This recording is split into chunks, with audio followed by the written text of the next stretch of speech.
আসসালামু আলাইকুম রহমতুল্লাহ। আজকে একটা ঘটনা দিয়ে শুরু করি। এটি একটি সহিহ হাদিস, আনাস ইবনে মালিক রাদিয়াল্লাহু তাআলা আনহু থেকে এটি বর্ণিত।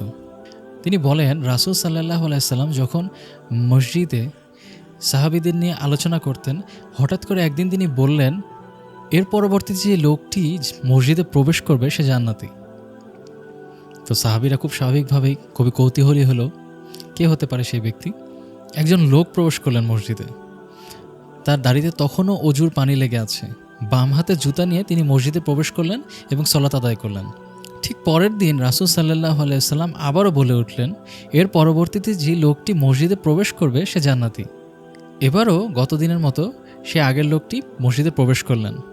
পরবর্তীতে তৃতীয় দিন যখন রাসূল সাল্লাল্লাহু আলাইহি সাল্লাম আবারও বললেন যে এর পরে যে লোকটি মসজিদে প্রবেশ করবেন সে জান্নাতি, ইন্টারেস্টিংলি সে আগের 2 দিনের মতোই একই লোক মসজিদে প্রবেশ করলেন।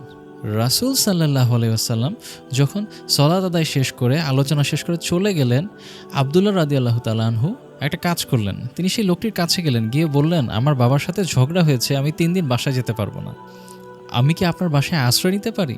তো সেই লোকটি বলল, ঠিক আছে, আপনি চলুন আমার সাথে। আব্দুল্লাহ রাদিয়াল্লাহু তাআলা আনহু খুব কাছ থেকে খেয়াল করলেন কি করে এই লোকটি, যার জন্য রাসূল সাল্লাল্লাহু আলাইহি সাল্লাম বললেন যে এই লোকটি জান্নাতি হবে। তিনি খেয়াল করলেন এই লোকটি স্বাভাবিকভাবেই নামাজ পড়েন, তিনি সারাদিনের কাজ করেন, তিনি আলাদা করে এক্সট্রা কোনো দোয়া করছেন এমন কিছু না, বা তিনি এক্সট্রা কোনো ইবাদত করছেন এমন কিছু না। তিনি রাতের বেলা কাজ শেষ করে শুয়ে পড়েন এবং পাশ পরিবর্তন করে আল্লাহ তাআলার জিকির করেন। এমন না যে তিনি রাত তাহাজ্জুদ দিয়ে পার করে দিচ্ছেন। হ্যাঁ, আব্দুল্লাহ রাদিয়াল্লাহু তাআলা আনহু খেয়াল করলেন সারাদিনের মধ্যে এই লোকটি ভালো কথা বলে, মন্দ কোনো কথা বলে না, কিন্তু সকল সাহাবীরাই তো সেটা করে থাকে, তাহলে ওনার জন্য আলাদা কি ছিল? 3 দিন শেষে যখন আব্দুল্লাহ রাদিয়াল্লাহু তাআলা আনহু দেখলেন যে এই লোকটি খুব স্বাভাবিক বা মামুলি ইবাদত করছে, তিনি ওই লোকটির কাছে গেলেন এবং রাসূল সাল্লাল্লাহু আলাইহি ওয়াসাল্লামের ঘটনাটা তুলে ধরলেন। বললেন, আমি আপনার কাছে এসেছিলাম দেখার জন্য যে আপনি কোন ইবাদতটা করেন যার জন্য আল্লাহ তাআলা এত প্রিয় আপনি হতে পারলেন।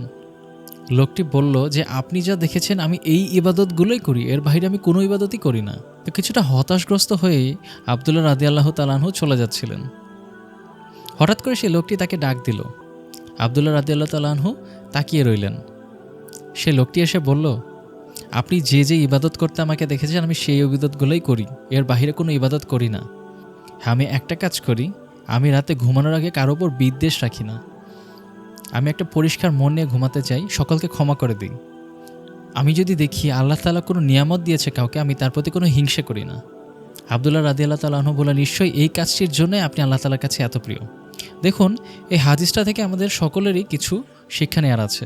প্রথমত হলো, আমরা মনে করি এই যে আমরা নামাজ পড়ছি, রোজা রাখছি, এগুলো কিন্তু বাহ্যিক ইবাদত। এগুলো মানুষ দেখলেও আল্লাহ তাআলা কিন্তু এমন একটা জিনিস দেখে যেটা বাকিরা দেখতে পারছেন না, সেটা হলো অভ্যন্তরের ব্যাপার। আল্লাহ তাআলা দেখতে পারেন একটা পরিষ্কার মন, যেটা হিংসামুক্ত, বিদ্বেষমুক্ত, এবং এটি হতে পারে জান্নাতের চাবি। দ্বিতীয় যে শিক্ষাটা আমরা গ্রহণ করতে পারি সেটা হলো, ইবাদত যে অনেক বড় হতে হবে এমন নয়। আমরা মনে করতে পারি জান্নাতি হওয়ার জন্য সারা রাত তাহাজ্জুদে কাটিয়ে দিতে হবে, হয়তোবা প্রতিদিন রোজা রাখতে হবে, অনেক বড় বড় কাজ করতে হবে পৃথিবীতে। কিন্তু দেখুন, এই লোকটি কিন্তু এগুলো কিছুই করে নাই। হ্যাঁ, তিনি ফরজ ইবাদতের পাশাপাশি ছোট্ট একটি ইবাদত করেছে। এই ছোট ইবাদতটাই আল্লাহ তাআলার কাছে অনেক প্রিয় হয়েছে। তৃতীয়ত যে শিক্ষা গ্রহণ আমরা করতে পারি, লুকিয়ে ইবাদত করা। আব্দুল্লাহ রাদিয়াল্লাহু তাআলা আনহু কিন্তু দেখেছিলেন এই লোকটি খুব মামুলি বা খুব স্বাভাবিক কিছু ইবাদত করেন, কিন্তু আব্দুল্লাহ রাদিয়াল্লাহু তাআলা আনহু যে জিনিসটি দেখেনি, এই লোকটি প্রতিদিন রাতে সকলকে ক্ষমা করে দিত। আমরা যদি প্রতিদিন রাতে ঘুমানোর আগে সকলকে ক্ষমা করে দিতে পারি, কোনো হিংসা বিদ্বেষ না রাখতে পারি মনের মধ্যে, একটি পরিষ্কার মন নিয়ে ঘুমাতে পারি, ইনশাআল্লাহ আমাদের মনটা যেরকম করে নরম হবে, আল্লাহ তাআলার কাছেও আমরা প্রিয় হতে পারবো। আল্লাহ তাআলা আমাদের সকলকে এই হাদিসের শিক্ষাগুলো গ্রহণ করার তৌফিক দান করুক, এর ওপর আমল করার তৌফিক দান করুক। আসসালামু আলাইকুম ওয়া রাহমাতুল্লাহ।